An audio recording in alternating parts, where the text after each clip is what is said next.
Queremos dar la bienvenida a este noticiero al economista Alberto Acosta, expresidente de la Asamblea Constituyente y exministro de Energía. Economista, la última nota que acabamos de pasar a nuestros amigos oyentes, de alguna manera muestra la situación que a partir de mañana estará viviendo el país. Si a esto sumamos las declaraciones de hoy del economista, del doctor Blasco Peñarera, sobre la denuncia de un posible fraude electoral en Quito y en otras ciudades del país, más las declaraciones de los dirigentes de la CONAIE, quisiera preguntarle a usted, economista, ¿cuál es realmente la situación que estamos viviendo estos días en el Ecuador? Bueno, vivimos momentos muy complejos. Buenas noches. Buenas noches. La situación es cada vez más difícil y creo yo que hay que comenzar a organizar las discusiones y los análisis. Empecemos por algo que no tiene, a mi modo de ver, mayor trascendencia. La denuncia que hace el propietario de una encuestadora que no tuvo la capacidad de tener datos certeros de la evolución electoral y que ahora, ya cuando el asunto ya está definitivamente cerrado, por ejemplo, en la ciudad de Quito, el tema de la alcaldía, plantea algo en forma extemporánea. No tiene ninguna posibilidad siquiera de ser analizado dentro del marco jurídico. Sería largo explicar aquí todos los detalles de cómo y cuándo se debió haber planteado una denuncia en relación a una supuesta manipulación de los resultados electorales. Yo diría que este señor, dueño de esa encuestadora, a lo mejor está preocupado porque su imagen como encuestador se deterioró aceleradamente. Recordemos que la información de las encuestas de Market circuló sobre todo a través de la televisión de Teleamazonas, ¿ya? Y entonces ese sería un tema que yo creo que no le daría mayor importancia. Hay grupos dentro del propio gobierno, grupos dentro de la derecha extrema que quieren echar abajo o de echar al menos algo de dudas sobre el proceso electoral, particularmente con la consulta popular, donde el gobierno fue derrotado aparatosamente. En relación al tema del juicio político, esto creo yo que es el punto medular en este instante. El juicio político podría configurarse. El informe presentado no es vinculante. Primero tiene que ser analizado y conocido en la comisión que se conformó para este caso y luego tiene que ser presentado en la Asamblea Nacional. Los mecanismos se conocen, están establecidos sobre todo en el artículo 129 de la Constitución, que dice que la Asamblea Nacional puede proceder al enjuiciamiento político del presidente de la República si cuenta con una solicitud de al menos una tercera parte de sus miembros.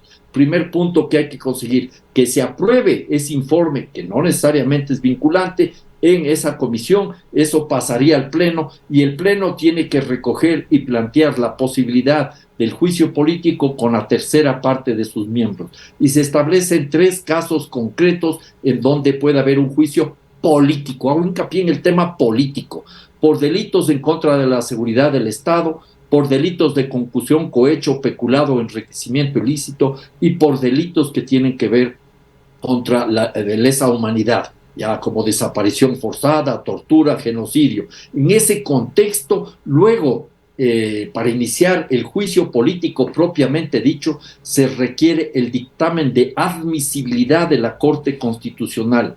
Y al ser un juicio político, no es necesario el enjuiciamiento penal previo. No tiene que haber un enjuiciamiento penal previo. No es que ahora hay que esperar a ver qué dice la Fiscalía del Estado, por ejemplo, la Contraloría General del Estado. Eso no tiene que ser analizado. No hay que verle esto desde una perspectiva simplemente jurídica, sino más desde una perspectiva política. Entonces, en un plazo de 72 horas, concluido el procedimiento establecido en la ley, la Asamblea Nacional resolverá motivadamente, con base a las pruebas de descargo presentadas por el presidente de la República, si procede o no a la censura y destitución. Y para eso requiere las 2/3 partes de los miembros de la Asamblea Nacional. En ese escenario, entonces, el tema nos remite a una discusión eminentemente política y no, como señalaba alguno de los asambleístas hace unos instantes, que desde una perspectiva jurídica. Este es un juicio político, veamos qué es lo que sucede. Ahora esto, sin embargo, no abona mucho a favor del presidente los anuncios de la paralización, de la movilización de los trabajadores, de los grupos indígenas. Bueno, están anunciadas movilizaciones, no está anunciado un paro nacional. De Ghana están este rato preocupándose por un paro nacional. Si tienen como referencia el paro nacional de junio del año 22, del año pasado, pues veamos quién fue el principal responsable de ese paro nacional, el presidente Guillermo Lasso Mendoza. Sobre él pesan los muertos, los heridos, las destrucciones y las pérdidas económicas, porque no tuvo la capacidad, la entereza democrática de sentarse a negociar, a conversar y a dialogar con los sectores sociales, con el movimiento indígena, que le pedían que se sienten a discutir temas de interés nacional, no solo para los indígenas, y él hizo caso omiso de eso. Cuando se vio acorralado por la protesta popular, aceptó el diálogo y estamos viendo que no cumple con los acuerdos llegados en el diálogo.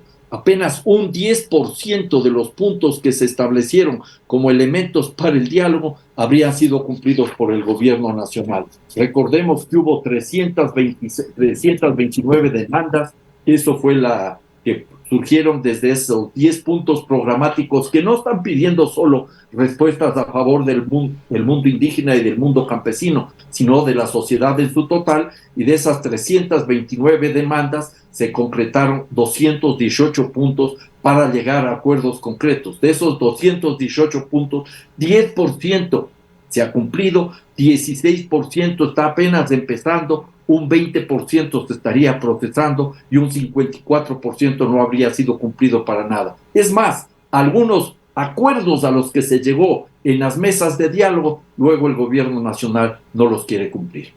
Y la lectura del gobierno nacional es absolutamente distinta. Dice que más del 90% está cumplido. Sin lugar a dudas, el gobierno tiene una lectura en donde su mañosería está presente. Y soy muy claro, porque el gobierno nacional, estoy estudiando el tema, ha incorporado algunos procesos en los cuales él considera que se está avanzando en temas relativos al diálogo, pero son temas o procesos que no fueron parte de las discusiones de las mesas de diálogo.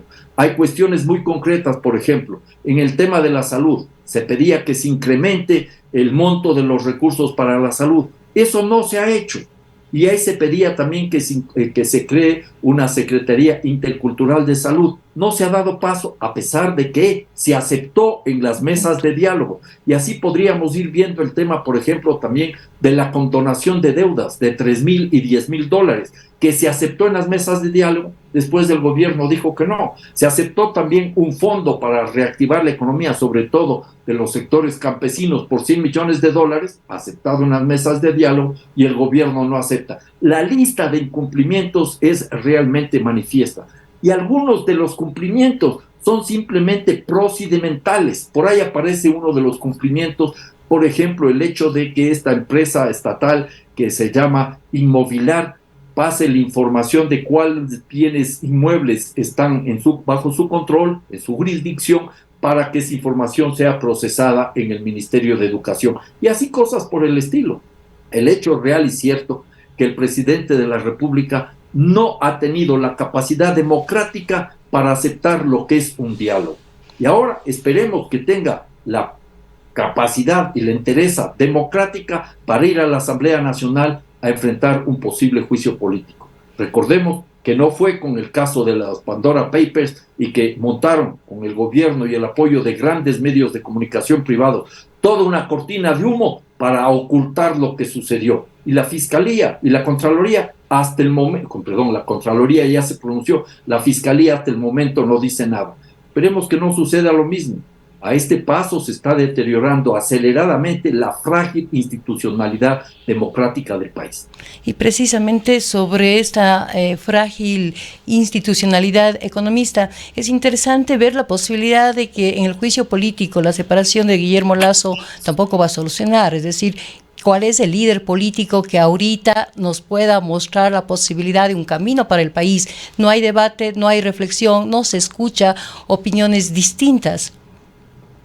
El tema no es solo cambiar de presidente de la República, ese es mi criterio personal. El tema es dar un golpe de timón al manejo del Estado, tener otra política económica que se sintonice con las demandas urgentes de la sociedad, del pueblo ecuatoriano. Esas angustias por no tener empleo, por no tener trabajo, por el deterioro en la salud, en la educación, en los proyectos de vivienda popular, en la seguridad ciudadana. Frente a eso, este gobierno realmente ha sido insensible, incapaz de dar respuestas. En el ámbito económico, es realmente irresponsable la gestión del presidente Guillermo Lasso, porque los beneficiarios, a todas luces, son los grupos más acomodados, los grupos de empresas mineras, petroleras, la banca y los tenedores de bonos de la deuda externa ecuatoriana. El cumplimiento a rajatabla de las condiciones que impone el Fondo Monetario Internacional es una de las explicaciones para el deterioro social y para la no reactivación del aparato productivo. Una situación que resulta indignante, claro el término, indignante, si consideramos que la economía ecuatoriana tendría recursos que podrían provenir en parte de la Reserva Monetaria Internacional para reactivar el aparato productivo, para atender las demandas sociales. Antes que cumplir con las exigencias de los organismos internacionales, un gobernante tiene que cumplir con las demandas sentidas de su pueblo. Una de las razones que dan algunos funcionarios de gobierno frente a la poca inversión extranjera, por ejemplo, a pesar de que se eliminaron los impuestos de salida a los capitales, se señala que es provocado por la situación inestable a través de líderes sociales que están mostrando a un país que no respeta la democracia. En realidad, el responsable de esa situación es el propio presidente Guillermo Lasso. Es irónico lo que estamos viviendo. El presidente de la República haciendo méritos frente a los organismos internacionales. Es uno de los pocos casos en los que en nuestro país, que ha tenido como 20 convenios con el Fondo Monetario Internacional, las famosas cartas de intención, en que se ha cumplido a cabalidad todo lo que impuso el Fondo Monetario Internacional. Se ha hecho todos los esfuerzos posibles con esa política que el presidente Guillermo Lasso la presenta de una manera así sonora. Más Ecuador en el mundo, más mundo en el Ecuador. Ha hecho méritos frente a los acreedores de la deuda externa. Y el índice de riesgo país no ha descendido, no ha bajado. Y ahora se aferran a ese índice de riesgo país que está alto por culpa de esa política del gobierno responsable de la no reactivación del aparato productivo y responsable también del deterioro de las condiciones sociales, para decir que las acciones políticas de determinados actores son las que están causando el deterioro del índice del riesgo país. Disculpen, pero hay enorme sinvergüencería o un enorme cinismo en esas apreciaciones gubernamentales. ¿Qué hacemos con, por ejemplo, junto a esto, la baja porcentaje con que son electos las nuevas autoridades? Porque eso va junto. Habría sido muy interesante discutir con tiempo e introducir ajustes a través de una consulta popular que no busque simplemente un espaldarazo al gobierno y al gobernante. Ahí deberíamos haber planteado, por ejemplo, y lo he dicho varias veces, la necesidad de introducir la segunda vuelta para la elección de las autoridades de los gobiernos autónomos descentralizados, prefecturas y alcaldías, para que tengan una legitimidad muy grande. ¿Cuál es el porcentaje de votos que va a tener, por ejemplo, el nuevo alcalde de la ciudad de Cuenca? Creo que es 19%, no llega ni al 20% el señor Zamora. Yo no le conozco, no estoy haciendo un juicio de valor sobre la persona, no, pero el hecho es real y siento que llega con 20%. ¿Con cuántos votos va a llegar el alcalde de Quito? Creo que va a llegar con 25%. ¿Con cuántos votos fue reelecta la prefecta de Pichincha? Con un 27%. Quizás en Guayas y en Guayaquil y en algunas localidades en la provincia de Manabí, sobre todo en las ciudades grandes, hubo resultados más contundentes. Yo sí considero que se debería comenzar a introducir un esquema de segunda vuelta con los mismos requisitos que es para el presidente de la República. Si el candidato en la primera vuelta tiene 40% más de la votación, con una diferencia de 10 puntos porcentuales al que le sigue, automáticamente habría ganado en la primera vuelta. Caso contrario, habría que ir a la segunda vuelta. Eso incluso permitiría mejorar sustantivamente la calidad de los debates. No sé cuántas personas siguieron los debates para las alcaldías y para las prefecturas. Yo seguí al menos en lo que corresponde a mi región, donde es Pichincha y Quito. Pero era una tomadura de pelo, no me perdí un solo debate. trataba de anotar ideas sustantivas, no había profundidad, era toda una cantidad de generalidades o ataques intrascendentes entre las distintas personas. Hay que mejorar mucho en la calidad de la institucionalidad democrática y ese pudo haber sido un tema de fondo para una consulta o referéndum. Igual que la posibilidad de mejorar el funcionamiento de los partidos políticos, en lugar de plantear aquella barbaridad que era reducir el número de asambleístas, se debió haber pedido o planteado, por ejemplo, que quien haya sido electo para alcalde o prefecto o asambleísta y se desafilia, no puede optar inmediatamente a la reelección. Porque Esto así implica reformas al Código de la Democracia, economista. En algunos casos, quizás con reformas al Código de la Democracia sería suficiente. En otros, a lo mejor hay que pensar si es necesario introducir reformas constitucionales o enmiendas constitucionales. Pero esas son cuestiones de fondo. Imaginan que hubiéramos establecido una posibilidad, por ejemplo, de que quien vaya a ser candidatizado a cualquier dignidad tiene que haber demostrado haber sido militante de un partido político o movimiento al menos 3 años antes, para evitar que hayan los partidos de alquiler. Esos serían temas de fondo que van a ir mejorando la calidad del funcionamiento de nuestra institucionalidad. En esos temas de fondo habría que cuestionar muy seriamente y profundamente el papel del Consejo Nacional Electoral. Le termina siendo un tramitador de las elecciones, nada más, cuando él tendría que ser el que ve la organización y el funcionamiento de los partidos. Así es.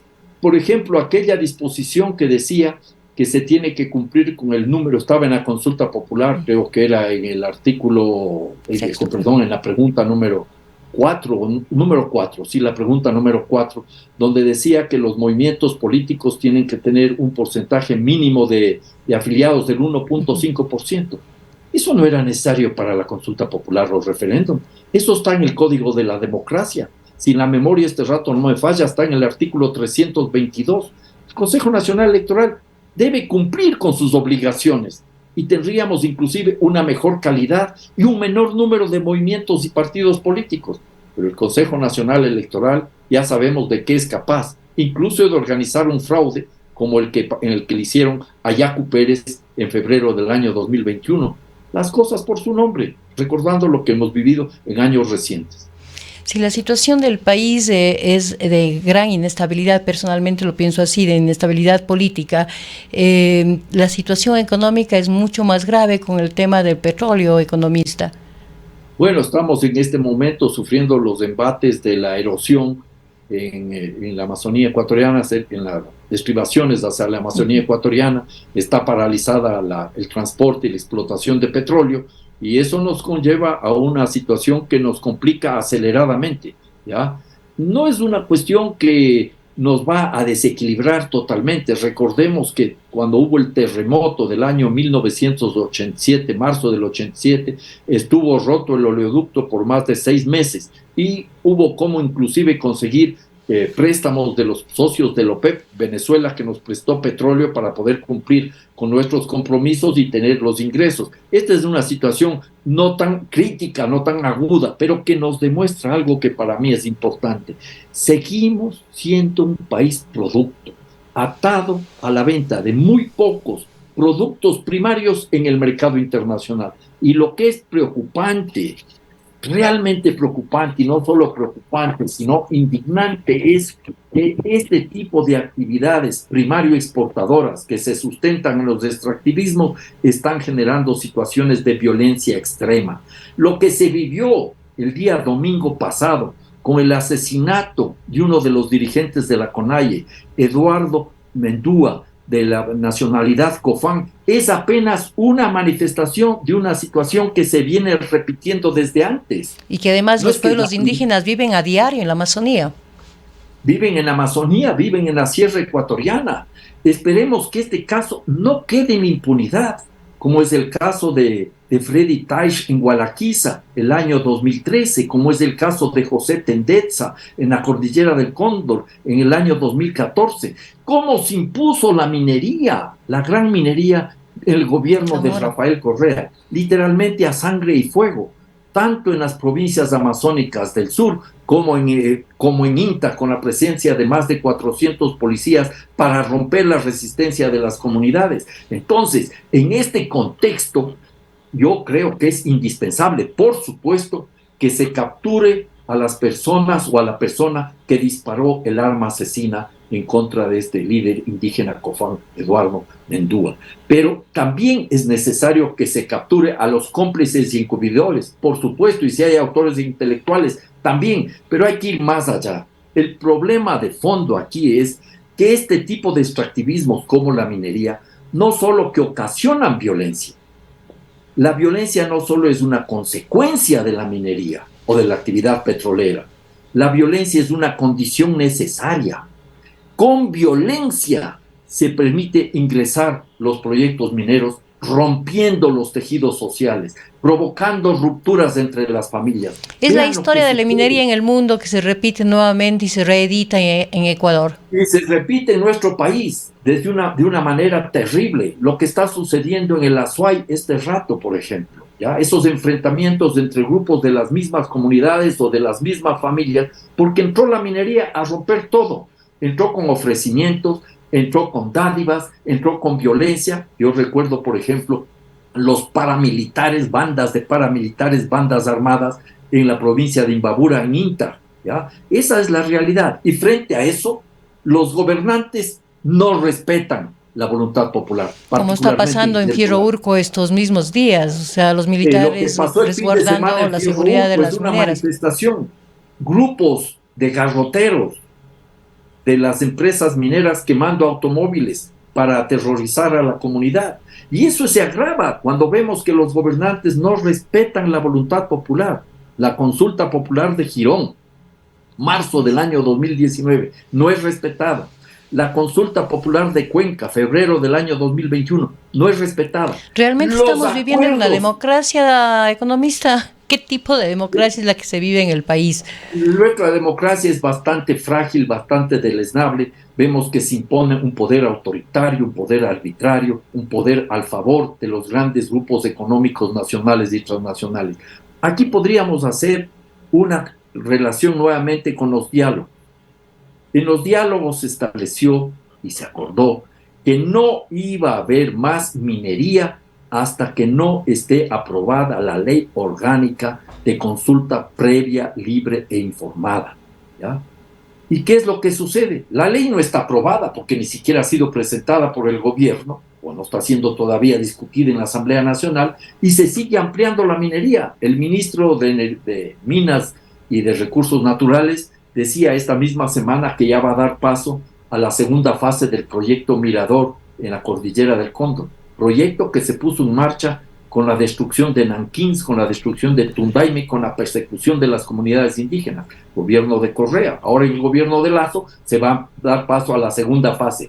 Se dice que se va a ampliar también la explotación en Yurimagua, cuando todavía no hay. Yurimagua es en la provincia de Imbabura, en INTA, cuando todavía no hay los pronunciamientos judiciales. Se dice que se va a dar paso también a la explotación de Cascabel, que sería de las minas más grandes. Si la mina esta de Mirador es de 60,000 toneladas al día, la mina esta de Cascabel creo que llega a 90,000 o a 120,000 toneladas al día, es una mina gigantesca. Lo mismo se quiere hacer con una mina en Curipamba, provincia de Bolívar. O sea que en lugar de aceptar que en los acuerdos se llegó a ciertos puntos de consenso, como suspender la explotación minera hasta que haya una ley de consulta, lo mínimo que hay que hacer es esperar y ver qué se puede hacer. El presidente está jugando con fuego y probablemente sea pescados a río revuelto los réditos políticos que puede haber. Así es, ese es el grave problema. El presidente de la República no tiene la suficiente capacidad democrática, la sensibilidad social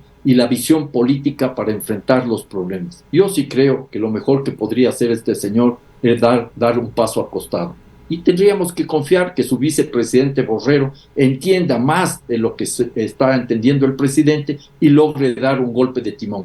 De lo contrario, las condiciones no solo sociales y políticas se van a agudizar, sino las condiciones económicas. Y a la postre, ¿quién carga con todo este problema?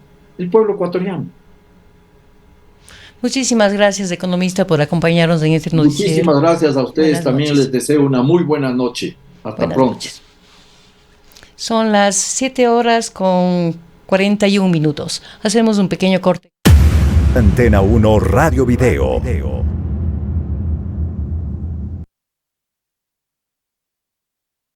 Omnitron te ofrece tecnología.